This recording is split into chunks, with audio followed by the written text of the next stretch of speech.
My name is Siwela and I'm your wine host. So today I thought I should just talk about something quite interesting. So we're going to talk about the common faults in wine.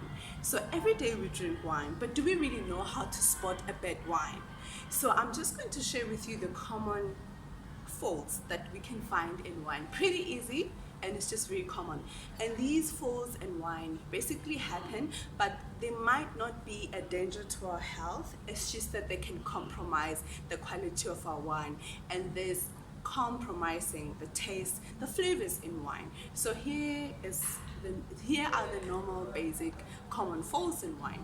The most common one is oxidation in wine. Oxidation is quite important in wine, but however, leaving your wine exposed to oxygen for a prolonged period of time can be a disadvantage. It can affect the flavor of your wine, and it can ruin your chances of enjoying that particular wine. So basically, allowing your wine to breathe is important, but also letting your wine react with the oxygen for a very, very long time can be a disadvantage. And sometimes you can spot an oxidized wine by the color change in wine. So your wine will change and become brown. So it's a similar concept or a similar reaction that occurs when you cut an apple and put it on a table. So when you come back, you find it brown. So it's the same thing that happens. I had to sip that wine because I'm getting dry. And so the next thing that can go wrong in your wine is basically the TCA. It's very common. TCA basically in scientific terms is called 2.4.6 trichlorine ionosol. So this is a compound that can be contaminated in your wine through the processing lines during bottling or wherever in the cellar, and it can also go through the cork of the wine, and it actually smells like a wet dog or a wet newspaper. So that's just gross, but that's how you can spot TCA contamination in wine. The other fault that can occur in wine is basically sulfur in wine. Sulfur is quite tricky because we add sulfur in wine for preservation of the wine. And so sometimes, how do you know if the wine is over-sulfured or not? So the sulfur compounds in wine can also occur as a byproduct during the fermentation processing. So, however, the nice thing about sulfur is that should you let it breathe for a couple of minutes, say 30 minutes, the smell, that awful smell, actually goes away. And a sulfured wine would practically smell like rotten eggs. Like I said, you can get rid of that by letting your wine breathe for 30 minutes or so. Yeah, this is nice. So the other thing that can go wrong in your wine is what we call the bubbles in a non-sparkling wine, and this is due to the secondary fermentation that will occur in a non-sparkling wine. We all know secondary fermentation is the reason why we get our bubbles in wine, but should there be a residual sugar in our wine once it's bottled, secondary fermentation can occur in the bottle, causing bubbles in your wine where it should not be. There's nothing much you can do about it, but you can just drink it.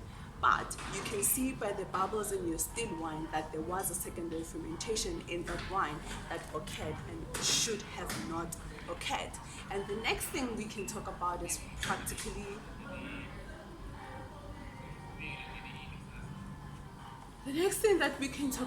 microbial contamination in wine. Microorganisms occur in any biological processing. So even in wine, we have our yeast that we use, we have bacteria that are naturally occurring, and sometimes some of these microorganisms can remain resistant even though there is alcohol, the pH level, which is the acidity and the heat.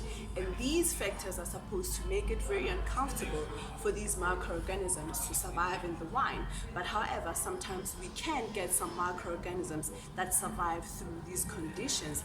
And for sometimes this can impact the flavor of the wine, and therefore your wine might have certain flavors. We know very, very, very well that yeast actually contributes to a very nice flavor that people like, and that is a very yeasty flavor, especially in champagne. And the other condition that we can have in wine is basically the heat. Sometimes when your wine is overheated, the flavor is actually affected all the time actually.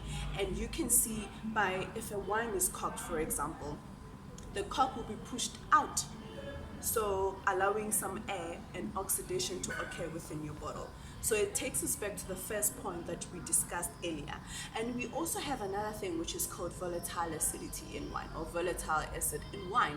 And this is just due to production of acidic acid in the wine, which is caused by certain microorganisms that are in the wine or that thrive through the conditions and produce acetic acid. And overproduction of acetic acid in the wine causes volatile acidity in the wine. And sometimes the wine can taste like vinegar. Certainly don't want to be tasting vinegar in my wine.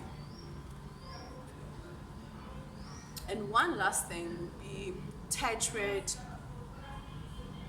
acid in wine. So tartrate acid in wine is often, you will see, like when you have your wine, when you buy your wine, it will have like crystals, like tiny crystals in the wine that look like glass. And sometimes some people often confuse that with broken glasses in the wine, and you might find yourself rushing to a store because you want to exchange it, because you think, oh wow, they sold me wine with glasses. That's just wine that has not been filtered, and it's totally okay to enjoy that bottle of wine. You don't have to return it to a store. So basically, these are the common faults that can occur in wine, and you can still drink your wine, but it's just okay to understand where these things come from.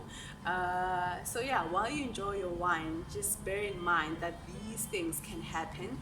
And also, if you really like my content, next time you watch again, because I'll be sharing this similar contents, just like, share, and drink the wine.